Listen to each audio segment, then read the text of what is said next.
Hello, my name is Dr. Scott Young with Hearing Solutions Centers, and today we're going to talk about why does my dog like the hearing aids? Coming right up.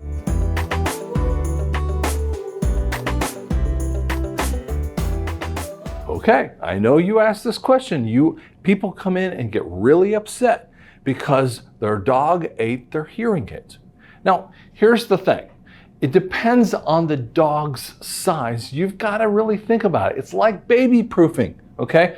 Right now in June of 21, I have a dog that's about 4 months old, but just a little tiny guy, right? And then I have another dog that's probably about triple the size, but really pretty low. But yeah, she can get up on anywhere else because she has great jumping ability.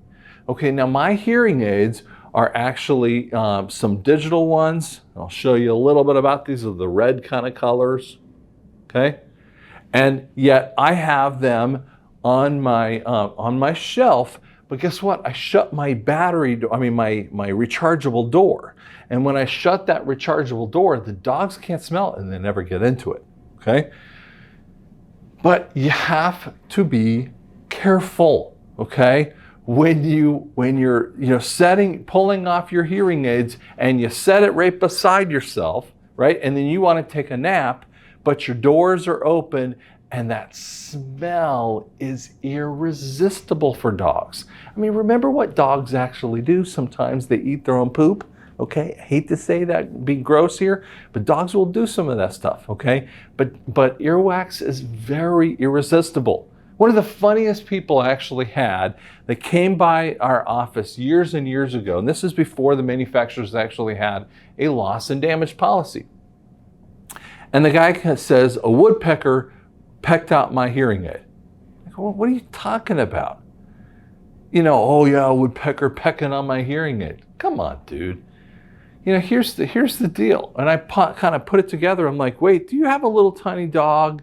Just a really tiny hooves? Yeah. I was like, yeah, there's 2 little bite marks right there.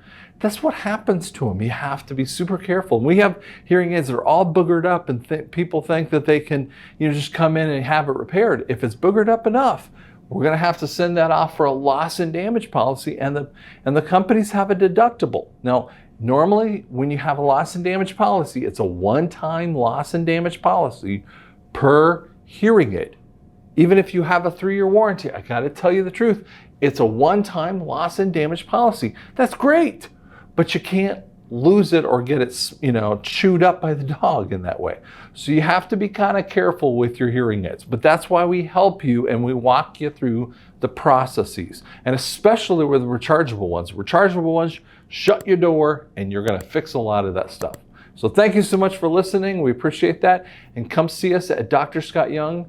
Or you can go to heartulsa.com and you'll find out a little bit more information. Thanks so much.